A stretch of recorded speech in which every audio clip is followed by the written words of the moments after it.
Hello friends, ಸುಕುಮ್ ಅಡುಗೆ ಮನೆಗೆ ಸ್ವಾಗತ. ಇವತ್ತು ನಾನು ನಾಗರ ಪಂಚಮಿ ವಿಶೇಷ ಗೋಧಿ ಅಳ್ಳಿಟ್ಟು ಹಾಗೆ ಕಡಲೆಕಾಳು ಉಸುಳಿ ಯಾವ ಥರ ಮಾಡೋದಂತ ಹೇಳ್ತಾ ಇದ್ದೀನಿ ನೋಡಿ. ಇದು ಉತ್ತರ ಕರ್ನಾಟಕ ಸೈಡೆಲ್ಲ ಈ ಥರ ಗೋಧಿ ಅಳ್ಳಿಟ್ಟು ಹಾಗೆ ಅದ್ರ ಜೊತೆ ಕಡಲೆ ಉಸುಳಿ ಮಾಡೋದು ಯಾವ ಥರ ಅಂತ ನೋಡೋಣ. ಮೊದಲು ನಾನಿಲ್ಲಿ 1 kg ಗೋಧಿ ತಗೊಂಡಿದ್ದೀನಿ ನೋಡಿ. ಈ ಗೋಧಿನ ಕ್ಲೀನ್ ಮಾಡಿ ಇಟ್ಕೊಂಡಿದ್ದೀನಿ ನೋಡಿ. ಈ ಗೋಧಿ ಏನೈತಲ್ಲ ಇದನ್ನು ನಾವು ಹುರ್ಕೋಬೇಕಾಗತ್ತೆ.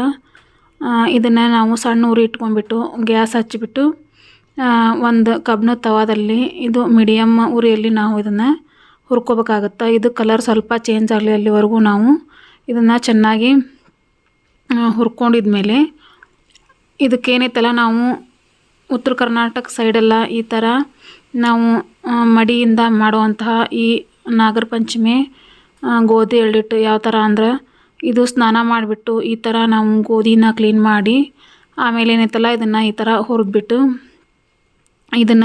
ಇದ್ರ ಜೊತೆ ನಾವು ಸ್ವಲ್ಪ ಕಡಲೆ ಹಾಕಿ ಹುರಿದು ಎರಡೂ ಸೇರಿ ನಾವು ಇದನ್ನು ಹಿಟ್ಟು ಮಾಡ್ಕೋತೇವೆ. ಇದು 1 ವಾರ ಮುಂಚೆನೇ ಈ ಥರ ನಾವು ರೆಡಿ ಮಾಡ್ಕೋಬೇಕಾಗತ್ತೆ. ರೆಡಿ ಮಾಡಿ ಇದನ್ನು ಗಿರಣಿಗೆಲ್ಲ ಹಿಟ್ಟು ಮಾಡಿಸಿ ಇಟ್ಕೊಂಡ್ಬಿಟ್ರೆ ನಮ್ಗೆ ಹಬ್ಬದಲ್ಲಿ ಈ ಥರ ಸ್ವೀಟ್ ಮಾಡಲಿಕ್ಕೆ ತುಂಬಾ ಈಜಿ ಆಗುತ್ತೆ. ಹಾಗಾಗಿ ನಾನು ನೋಡಿ ಈ ಥರ ಮುಂಚೆನೇ ಇನ್ನೂ 1 ವಾರ ಹಬ್ಬ ಐತೆ ಅಂದಾಗ ಇವಾಗ ನೋಡಿ ಗೋಧಿ ಈ ಥರ ನಾನು ಹುರಿದು ರೆಡಿ ಮಾಡಿಟ್ಕೊಂಡಿದ್ದೀನಿ. ಈ ಥರ ಕಲರ್ ಚೇಂಜ್ ಆಗಬೇಕು ಅಲ್ಲಿವರೆಗೂ ನಾವು ಇದನ್ನ ಹುರ್ಕೊಂಡಿದ್ಮೇಲೆ 1 kg ಗೋಧಿಗೆ 1/4 kg ಅಷ್ಟು ನಾನಿಲ್ಲಿ ಕಡಲೆ ತೊಗೋತಾ ಇದ್ದೀನಿ. ಈ ಕಡಲೆನೂ ಸಣ್ಣ ಉರಿಯಲ್ಲಿ ಒಂದು ಸಮಾನ ನಾವು ಹುರ್ಕೋಬೇಕಾಗತ್ತೆ. ಇದು ಜೊತೆ ಈ ಕಡಲೆ ಹಾಕೋದ್ರಿಂದ ನಮ್ಗೆ ಅಳ್ಳಿಟ್ಟು ತುಂಬಾ ರುಚಿಯಾಗಿರುತ್ತೆ ನೋಡಿ. ಇದನ್ನು ಈ ಥರ ಕಾಟನ್ ಬಟ್ಟೆ ತೊಗೊಂಡು ಹುರಿಯೋದ್ರಿಂದ ಇದು ಎಲ್ಲ ಕಡಲೆನೂ ಒಂದೇ ಸಮಾನ ಹುರಿತಾವೆ. ಹಾಗಾಗಿ ಈ ಥರ ಬಟ್ಟೆ ತೊಗೊಂಡು ಹುರ್ಕೋಬೇಕಾಗತ್ತೆ. ಈ ಥರ ನಾವು ಜಾಸ್ತಿ ಬೇಕಾದ್ರೆ ಹಿಟ್ಟು ಮಾಡಿಸಿಟ್ಕೊಂಡ್ಬಿಟ್ರೆ ನಮ್ಗೆ ಯಾವಾಗ ಸ್ವೀಟ್ ಬೇಕಂದಾಗ ಮಾಡ್ಕೋಬೋದು. ಅದಕ್ಕೆ ನಾನಿಲ್ಲಿ 1 kg ಗೋಧಿನ ತಗೊಂಡು ಇಲ್ಲಿ ನಾನು ಹಿಟ್ಟು ಮಾಡಿಸಿಟ್ಕೋತಾ ಇದ್ದೀನಿ ನೋಡಿ. ಈ ಥರ ಸ್ವಲ್ಪ ಕಡಲೆದು ಕಲರ್ ಚೇಂಜ್ ಆಗಲಿ ಅಲ್ಲಿವರೆಗೂ ನಾವು ಇದನ್ನ ಸಣ್ಣ ಉರಿಯಲ್ಲಿ ಹುರ್ಕೋತಾ ಇರಬೇಕು ನೋಡಿ. ಈ ಥರ ಕಡಲೆ ಒಂದೊಂದು ನೋಡಿ ಬಾಯಿ ಬಿಚ್ಚಿದೆ ಆ ಥರ ಅಲ್ಲಿವರೆಗೂ ನಾವು ಇದು ಸಣ್ಣ ಉರಿಯಲ್ಲಿ ಹುರ್ಕೊಂಡಿದ್ಮೇಲೆ ನೋಡಿ ಯಾವ ಥರ ಕಾಣ್ತಾ ಇದೆ ಅಂತ. ಈ ಥರ ಚೆನ್ನಾಗಿ ಹುರ್ಕೊಂಡಿದ್ಮೇಲೆ ನಾವೇನು ಗೋಧಿ ಹುರಿದು ಇಟ್ಕೊಂಡಿರ್ತೀವಲ್ಲ ಅದೇ ಗೋಧಿಗೆ ಇದನ್ನ ಕಡಲೆ ಕಾಳು ಏನೈತಲ್ಲ ಇದನ್ನು ಮಿಕ್ಸ್ ಮಾಡಿಕೊಂಡು ಎರಡೂ ಚೆನ್ನಾಗಿ ಈ ಥರ ಕೈ ಆಡಿಸ್ಬಿಟ್ಟು ಇದನ್ನು ನಾವು ಗಿರಣಿಯಲ್ಲಿ ಹಿಟ್ಟು ಮಾಡಿಸಿಟ್ಕೋತೀವಿ. ಇದನ್ನು ಹಿಟ್ಟು ಮಾಡಿಸಿಟ್ಕೊಂಡಿದ್ಮೇಲೆ ನಾವು ಇವಾಗ ನೋಡೋಣ ಯಾವ ಥರ ಹಿಟ್ಟು ಮಾಡ್ತೇವೆ ಅಂತ ನೋಡಿ. ಇವಾಗ ನಾನು ಹಿಟ್ಟು ಸ್ವಲ್ಪ ತೊಗೊಂಡಿದ್ದೀನಿ. ಇವಾಗ ನಾನು 1 ಬಟ್ಲಷ್ಟು ನಾನಿಲ್ಲಿ ಬೆಲ್ಲ ಹಾಕ್ಕೋತಾ ಇದ್ದೀನಿ ನೋಡಿ. ಬೆಲ್ಲ ಹಾಕ್ಕೊಂಡಿದ್ಮೇಲೆ ಇದಕ್ಕೆ 1/4 ಬಟ್ಲಷ್ಟು ನಾನಿಲ್ಲಿ ನೀರು ಹಾಕಿಬಿಟ್ಟು ಇದನ್ನು ನಾವು ಬೆಲ್ಲನ ಕರಗಿಸ್ಕೋಬೇಕಾಗತ್ತೆ ನೋಡಿ. ಇವಾಗ ನಾನು ಇದನ್ನು ಒಲೆ ಮೇಲೆ ಇಟ್ಕೊಂಡ್ಬಿಟ್ಟು ಬೆಲ್ಲನ ಕರಗಿಸ್ಕೋಬೇಕಾಗತ್ತೆ ನೋಡಿ. ಇದು ನಮ್ಗೆ ಒಂದೆಳೆ ಪಾಕ ಆ ಥರ ಏನು ಮಾಡೋದೇನು ಬೇಕಾಗೋದಿಲ್ಲ.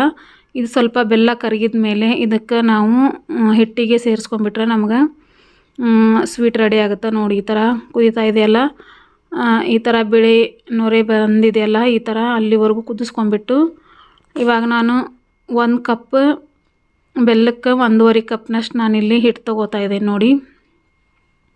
ನೀವು ಸ್ವೀಟ್ ನೋಡ್ಕೊಂಬಿಟ್ಟು ಹೆಚ್ಚು ಕಡಿಮೆ ಅನ್ನೋದು ಮಾಡ್ಕೋಬೋದು ನೋಡಿ. ಈ ಥರ ಎಲ್ಲ ಬೆಲ್ಲ ಕರಗಿದ ಮೇಲೆ 10 ನಿಮಿಷ ಇದನ್ನು ನಾವು ಕುದಿಸ್ಕೊಂಡ್ಬಿಟ್ರೆ ಇದು ಸ್ವಲ್ಪ ಬಿಸಿ ಇದ್ದಾಗ ಹಾಕ್ಕೋಬಾರ್ದು, ಸ್ವಲ್ಪ ತಣ್ಣಗಾಗಲಿ ಅಲ್ಲಿವರೆಗೂ ಇದನ್ನಿಲ್ಲಿ 1 ಟೀ ಸ್ಪೂನಷ್ಟು ನಾನಿಲ್ಲಿ ಗಸಗಸೆನ ಹುರ್ಕೋತಾ ಇದ್ದೀನಿ ನೋಡಿ. ಇದು ಸ್ವಲ್ಪ ಕಲರ್ ಚೇಂಜ್ ಆಗಲಿ ಅಲ್ಲಿವರೆಗೂ ಇದನ್ನು ಸ್ವಲ್ಪ ಲೈಟಾಗಿ ಸಣ್ಣ ಉರಿ ಇಟ್ಕೊಂಡ್ಬಿಟ್ಟು ಫ್ರೈ ಮಾಡ್ಕೋಬೇಕಾಗುತ್ತೆ. ಇದು ಜಾಸ್ತಿ ಏನಾದರೂ ನಾವು ಉರಿ ಇಟ್ಕೊಂಡು ಫ್ರೈ ಮಾಡಿಕೊಂಡ್ರೆ ಇದು ಹೊತ್ತೋ ಸಾಧ್ಯತೆ ಇರುತ್ತೆ. ಹಾಗಾಗಿ ಸಣ್ಣ ಉರಿಯಲ್ಲಿ ನಾನು ನೋಡಿ ಕಲರ್ ಚೇಂಜ್ ಆಗೋವರೆಗೂ ಗಸಗಸೆನ ಹುರಿದ್ಮೇಲೆ ಈ ಥರ ನಾನು ಗಸಗಸೆನ ಒಂದು ಸಣ್ಣದಾಗಿ ಕಲ್ಲು ತೊಗೊಂಡ್ಬಿಟ್ಟು ಈ ಥರ ನಾನು ಇದು ಮಾಡ್ಕೋತಾ ಇದ್ದೀನಿ, ಸ್ಮ್ಯಾಶ್ ಮಾಡ್ಕೋತಾ ಇದ್ದೀನಿ. ಅಂದರೆ ಗಸಗಸೆಯಲ್ಲಿರೋ ಫ್ಲೇವರ್ ನಮ್ಗೆ ಚೆನ್ನಾಗಿರುತ್ತೆ. ಹಾಗಾಗಿ ಈ ಥರ ಮಾಡ್ಕೊಳ್ಳೋದ್ರಿಂದ ಪ್ಲೇನ್ ಗೋಧಿ ಹಿಟ್ಟು ತೊಗೊಂಡು ಅದನ್ನು ಹುರಿದ್ಬಿಟ್ಟು ಈ ಥರ ಅಳ್ಳಿಟ್ಟು ಮಾಡ್ತಾರೆ, ಅದು ಈ ಥರ ಟೇಸ್ಟ್ ಆಗಿರೋಲ್ಲ. ಈ ಥರ ನಾವು ಗೋಧಿ ಕಡ್ಲೆ ಹುರಿದ್ಬಿಟ್ಟು ಮಿಲ್ಲಿಗೆ ಹಾಕಿಸಿ ಈ ಥರ ಅಳ್ಳಿಟ್ಟು ಮಾಡೋದ್ರಿಂದ ಟೇಸ್ಟ್ ತುಂಬಾ ಚೆನ್ನಾಗಿರುತ್ತೆ. ಬೆಲ್ಲದ ಪಾಕ ಮಾಡ್ಕೊಂಡಿರ್ತೇನಲ್ಲ ಅದನ್ನು ಸೇರಿಸ್ಕೊಂಡು ಕಾಯಿಸ್ಕೊಳ್ಳೋಣ. ಇದು ಸ್ವಲ್ಪ ಬೆಲ್ಲದ ನೀರು ಜಾಸ್ತಿ ಮಾಡಿಕೊಂಡ್ರು ಸ್ವಲ್ಪ ಪರವಾಗಿಲ್ಲ. ಇದೇನು ನಮ್ಗೆ ಇಷ್ಟ ಅಳತಿ ಇಷ್ಟ ಪ್ರಮಾಣ ಬೇಕಂತ ಏನಿರೋದಿಲ್ಲ. ಈ ಥರ ಹಳ್ಳಿಟ್ಟು ಈ ನಾಗರ ಪಂಚಮಿಯಲ್ಲಿ ನಾವು ಏನು ಮಾಡ್ತೇವಲ್ಲ ಆ ಥರ ರುಚಿ ಮತ್ತು ಯಾವತ್ತೂ ಆಗೋದಿಲ್ಲ. ಎಷ್ಟು ಬೇಕಷ್ಟು ನಾವು ಬೆಲ್ಲದ ನೀರು ಹಾಕ್ಕೊಂಡು ಚೆನ್ನಾಗಿ ಇದನ್ನ ಕೈಯಾಡಿಸ್ಕೊಳ್ಳೋಣ. ಏನಾದರೂ ಇದು ಬೆಲ್ಲದ ಪಾಕ ಜಾಸ್ತಿ ಆದರೆ ಇನ್ನೂ ಸ್ವಲ್ಪ ನಾವು ಹಿಟ್ಟು ಸೇರಿಸ್ಕೊಂಡು ಮಾಡ್ಕೋಬೋದು. ಅಥವಾ ನಮ್ಗೆ ಹಿಟ್ಟು ಏನಾದರೂ ಕಡಿಮೆ ಆದ್ರೆ ಸ್ವಲ್ಪ 1-2 ಟೀ ಸ್ಪೂನಷ್ಟು ನೀರು ಬಿಸಿ ಮಾಡಿಕೊಂಡು ಹಾಕ್ಕೋಬೋದು. ಇದೇನು ನಾವು ಹಣ ತೊಗೊಂಡು ಮಾಡೋದೇನಿರೋದಿಲ್ಲ. ಹಾಗಾಗಿ ಇದು ಯಾರು ಬೇಕಾದರೂ ತುಂಬಾ ಸುಲಭವಾಗಿ ಮಾಡ್ಕೋಬೋದು. ನೋಡಿ ಈ ಥರ ಸ್ವಲ್ಪ ಮೆತ್ತಗಿರ್ಬೇಕು. ಯಾಕಂದ್ರೆ ಸ್ವಲ್ಪ ಇದು ಆರಿದ ಮೇಲೆ ಗಟ್ಟಿ ಆಗುತ್ತೆ. ಹಾಗಾಗಿ ಸ್ವಲ್ಪ ಮೆತ್ತಗಿರೋ ಥರ ನಾನಿಲ್ಲಿ ಹಾಕ್ಕೊಂಡಿದ್ದೀನಿ. ಇದಕ್ಕೊಂದು 2 ಏಲಕ್ಕಿನ ಜಜ್ಜಿಬಿಟ್ಟು ಹಾಕೋತಾ ಇದ್ದೀನಿ ನೋಡಿ. ಮೇಲೆ ಏಲಕ್ಕಿ ಹಾಕೋದ್ರಿಂದ ಫ್ಲೇವರ್ ತುಂಬಾ ಚೆನ್ನಾಗಿರುತ್ತೆ. ನೋಡಿ ಈ ಥರ ಚೆನ್ನಾಗಿ ಕೈ ಆಡಿಸ್ಕೊಂಡಿದ್ಮೇಲೆ ಒಂದು 10 ನಿಮಿಷ ಇದನ್ನು ಆರಕ್ಕೆ ಬಿಟ್ಬಿಡೋಣ. ನೋಡಿ ಆರಿದ ಮೇಲೆ ಇವಾಗ ನಾವು ಇದನ್ನು ಉಂಡೆ ಕಟ್ಕೋಬೇಕಾಗತ್ತೆ. ಇದಕ್ಕೆ ನಾನು ಸಣ್ಣಗೆ ತುರಿದಿರುವಂಥ ಒಣ ಕೊಬ್ಬರಿ ಹಾಕೋತಾ ಇದ್ದೀನಿ. ಇದು ಕೊಬ್ಬರಿ ನಾವು ಎಷ್ಟು ಬೇಕಾದರೂ ಹಾಕ್ಕೋಬೋದು. ಈ ಥರ ಹಾಕ್ಕೊಳ್ಳಿಲ್ಲ ಅಂದ್ರೆ ಮೇಲಾದರೂ ಅಂಟಿಸ್ಕೋಬೋದು. ನಾನು ಇದಕ್ಕೂ ಸ್ವಲ್ಪ ಹಾಕ್ಕೊಂಡು ಇನ್ನೊಂದು ಸ್ವಲ್ಪ ಮೇಲೆ ಅಂಟಿಸ್ಕೋಕೆ ಇಟ್ಕೊಂಡಿದ್ದೀನಿ. ನೋಡಿ ಈ ಥರ ನಮಗೆ ಯಾವ ಸೈಜ್ ಬೇಕೋ ಆ ಸೈಜ್ ನಾವು ಉಂಡೆನ ಮಾಡ್ಕೋಬೋದು. ಇದು ಚಿಕ್ಕ ಮಕ್ಕಳಿಂದ ಹಿಡಿದು ವಯಸ್ಸಾದವ್ರವರೆಗೂ ಈ ಉಂಡೆನ ಆರಾಮಾಗಿ ತಿನ್ಬೋದು. ಇದೇನು ಗಟ್ಟಿಯಾಗಿರೋದಿಲ್ಲ, ತುಂಬಾ ಸಾಫ್ಟಾಗಿರುತ್ತೆ ಈ ಉಂಡೆ.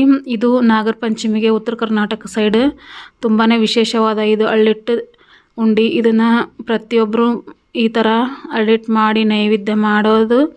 ಹಾಗೆ ನಾಗರ ಹಾಲು ಹಾಕೋದು ಈ ಕಡೆ ಎಲ್ಲ ತುಂಬಾ ಮಾಡ್ತಾರೆ ಉತ್ತರ ಕರ್ನಾಟಕ ಸೈಡೆಲ್ಲ. ನೋಡಿ ಈ ಥರ ಹಳ್ಳಿಟ್ಟು ಮಾಡಿ ಅದಕ್ಕೆ ಮೇಲೆ ಕೊಬ್ಬರಿ ಹಾಗೆ ಗಸಗಸಿನ ಹಾಕಿಬಿಟ್ಟು ನೋಡಿ ಈ ಥರ ಮಾಡಿಟ್ಕೋತಾ ಇದ್ದೀನಿ. ಇವಾಗ ನಮ್ಗೆ ಹಳ್ಳಿಟ್ಟು ಅನ್ನೋದು ರೆಡಿ ಆಯಿತು. ಇವಾಗ ಈ ಹಳ್ಳಿಟ್ಟು ಜೊತೆ ನಮ್ಗೆ ಉಸುಳಿ ಅಂತ ನಾವು ಮಾಡ್ತೇವೆ ಈ ಸೈಡೆಲ್ಲ. ನಾವು ಹಳ್ಳಿಟ್ಟು ಯಾಕಂದ್ರೆ ಸ್ವೀಟ್ ಜೊತೆ ಒಂದು ಸೈಡ್ ಖಾರದ ಐಟಮ್ಸ್ ಬೇಕಾಗುತ್ತಂತೇಳಿ ಈ ಥರ ನೋಡಿ ಎಣ್ಣೆ ಹಾಗೂ ಸಾಸಿವೆ ಜೀರಿಗೆ ಹಾಕ್ಕೊಂಡಿದ್ದೀನಿ. ಹಾಗೆ ಇದಕ್ಕೆ ಒಂದು ಸ್ವಲ್ಪ ನಾನಿಲ್ಲಿ ಕರಿಬೇವಿನ ಸೊಪ್ಪನ್ನು ಹಾಕ್ಕೋತಾ ಇದ್ದೀನಿ. ಈ ಥರ ಉಸುಳಿ ಮಾಡೋದ್ರಿಂದ ಹಳ್ಳಿಟ್ಟು ಜೊತೆ ತುಂಬಾ ಚೆನ್ನಾಗಿರುತ್ತೆ. ಹಾಗೆ ಕರಿಬೇವಿನ ಸೊಪ್ಪು ಹಾಕಿದ ಮೇಲೆ ಇಲ್ಲೊಂದು ಸಣ್ಣಗೆ ಕಟ್ ಮಾಡ್ಕೊಂಡಿರುವಂಥ ಒಂದು ಉಳ್ಳಾಗಡ್ಡಿ ಹಾಕ್ಕೋತಾ ಇದ್ದೀನಿ ನೋಡಿ. ಹಾಕ್ಕೊಂಬಿಟ್ಟು ಇದನ್ನು ಚೆನ್ನಾಗಿ ಸ್ವಲ್ಪ ಕೈಯಾಡಿಸ್ಕೊಳ್ಳೋಣ. ನೋಡಿ ಇದು ಸ್ವಲ್ಪ ಉಳ್ಳಾಗಡ್ಡಿ ಎಣ್ಣೆಯಲ್ಲಿ ಸ್ವಲ್ಪ ಫ್ರೈ ಆಗಲಿ ಅಲ್ಲಿವರೆಗೂ ಕೈಯಾಡಿಸ್ಕೊಂಬಿಟ್ಟು ಸ್ವಲ್ಪ ಕಲರ್ ನೋಡಿ ಈ ಥರ ಸಾಫ್ಟ್ ಆಗಿದ್ಮೇಲೆ ಇದಕ್ಕೊಂದು 1 ಟೀ ಸ್ಪೂನಷ್ಟು ನಾನಿಲ್ಲಿ ಅಚ್ಚ ಖಾರದ ಪೇಸ್ಟ್ ಹಾಕ್ಕೋತಾ ಇದ್ದೀನಿ. ಇದು ಹಸಿ ಮೆಣಸಿನ್ಕಾಯಿ ಪೇಸ್ಟ್. ಖಾರಕ್ಕೆ ನೋಡ್ಕೊಂಬಿಟ್ಟು ಹಾಕ್ಕೊಳ್ಳೋಣ. ಆಮೇಲೆ 1/2 ಟೀ ಸ್ಪೂನಷ್ಟು ನಾನಿಲ್ಲಿ ಕಲರ್ಗೆ ನಾನಿಲ್ಲಿ ಅರಶಿನ ಪುಡಿ ಹಾಕ್ಕೋತಾ ಇದ್ದೀನಿ. ಇದು ಸ್ವಲ್ಪ ಹಸಿ ಮೆಣಸಿನ್ಕಾಯಿ ಪೇಸ್ಟ್ ಎಣ್ಣೆಯಲ್ಲಿ ಫ್ರೈ ಆದಮೇಲೆ ಅರಶಿನ ಪುಡಿ ಹಾಕ್ಕೊಂಬಿಟ್ಟು ಇದನ್ನು ಚೆನ್ನಾಗಿ ಸ್ವಲ್ಪ ಕೈಯಾಡಿಸ್ಕೊಳ್ಳೋಣ. ಆಮೇಲೆ ಏನೈತಲ್ಲ ನಾವಿಲ್ಲಿ ಕಡ್ಲಿನ ಒಂದು 3 ಸೀಟಿ ಕೂಗಿಸಿ ಇಟ್ಕೊಂಡಿದ್ದೀನಿ ಕಡಲೆಕಾಳನ್ನು. ಆ ಕಡಲೆಕಾಳನ್ನು ಹಾಕ್ಕೊಂಡು ಕೈಯಾಡಿಸ್ಕೋತಾ ಇದ್ದೀನಿ. ಈ ಕಡಲೆಕಾಳು ರಾತ್ರಿನ ನೆನೆ ಹಾಕಿಬಿಟ್ಟು ಬೆಳಗ್ಗೆ ಒಂದು 3 ಸೀಟಿ ಕೂಗಿಸ್ಕೊಂಬಿಟ್ಟು ಇವಾಗ ನಾನು ಇದಕ್ಕೆ ಹಳ್ಳಿಟ್ಟು ಜೊತೆ ಉಸುಳಿ ಮಾಡ್ಕೋತಾ ಇದ್ದೀನಿ. ಇದಕ್ಕೆ ನಾವು ಉತ್ತರ ಕರ್ನಾಟಕ ಸೈಡೆಲ್ಲ ಗುರಾಳ್ ಪುಡಿ ಹಾಕ್ಕೋತೇವೆ. ಹಾಗೆ ನಾನಿಲ್ಲೊಂದು ಸ್ಪೂನಷ್ಟು ಗುರಾಳ್ ಪುಡಿ ಹಾಕ್ಕೊಂಡಿದ್ದೀನಿ. ಹಾಕ್ಕೊಂಡು ಇದನ್ನು ಚೆನ್ನಾಗಿ ಕೈಯಾಡಿಸ್ಕೊಂಡಿದ್ದೀನಿ ನೋಡಿ. ಹಾಗೆ ರುಚಿಗೆ ತಕ್ಕಷ್ಟು ನಾನಿಲ್ಲಿ ಉಪ್ಪು ಹಾಕ್ಕೋತಾ ಇದ್ದೀನಿ. ಉಪ್ಪು ಹಾಕ್ಕೊಂಡಿದ್ಮೇಲೆ ಇದು ಹಳ್ಳಿಟ್ಟು ಜೊತೆ ತುಂಬಾ ಒಳ್ಳೆಯ ಒಂದು ಕಾಂಬಿನೇಷನ್. ಇದು ನಾಗರ ಪಂಚಮಿ ದಿನ ಈ ಉಸುಳಿ ಹಳ್ಳಿಟ್ಟು ತುಂಬಾ ಟೇಸ್ಟಾಗಿರುತ್ತೆ. ಈ ಥರ ಉಸುಳಿ ಮತ್ತು ಯಾವತ್ತೂ ನಾವು ಮಾಡೋದಾಗೂ ಈ ಒಂದು ಟೇಸ್ಟ್ ಯಾವಾಗಲೂ ನಮ್ಗೆ ಬರೋದಿಲ್ಲ. ಈ ನಾಗರ ಪಂಚಮಿ ದಿನ ತುಂಬಾ ಟೇಸ್ಟಾಗಿರುತ್ತೆ. ಈ ಥರ ಒಂದು ಸರಿ ಮಾಡ್ಕೊಂಡು ನೋಡಿ. ಮೇಲೆ ಸ್ವಲ್ಪ ಕೊಬ್ಬರಿ ತುರಿ ಹಾಗೆ ಸ್ವಲ್ಪ ಕೊತ್ತಂಬರಿ ಹಾಕಿಬಿಟ್ರೆ ನಮ್ಗೆ ಉಸುಳಿ ಅನ್ನೋದು ರೆಡಿ ಆಯಿತು. ಇವಾಗ ನೋಡಿ ನಾಗರ ಪಂಚಮಿಗೆ ನಾವು ಈ ಥರ ಹಳ್ಳಿಟ್ಟು ಜೊತೆ ಉಸುಳಿ ಮಾಡಿ ದೇವರಿಗೆ ಹಾಲು ಒಯ್ದುಬಿಟ್ಟು ಈ ಥರ ನೈವೇದ್ಯ ಮಾಡ್ತೇವೆ ನೋಡಿ. ಉತ್ತರ ಕರ್ನಾಟಕ ಸ್ಪೆಷಲ್ ಗೋಧಿ ಹಿಟ್ಟಿನ ಹಳ್ಳಿಟ್ಟು ಹಾಗೆ ಕಡಲೆಕಾಳು ಉಸುಳಿ ತುಪ್ಪದ ಜೊತೆ ಹೇಗಿದೆ ಅಂತ. ಈ ವಿಡಿಯೋ ಇಷ್ಟ ಆಗಿದರೆ ಲೈಕ್ ಮಾಡಿ, ಶೇರ್ ಮಾಡಿ, ಹಾಗೆ ಸಬ್ಸ್ಕ್ರೈಬ್ ಮಾಡ್ಕೊಂಡು ನೋಡಿ. Thank you for watching.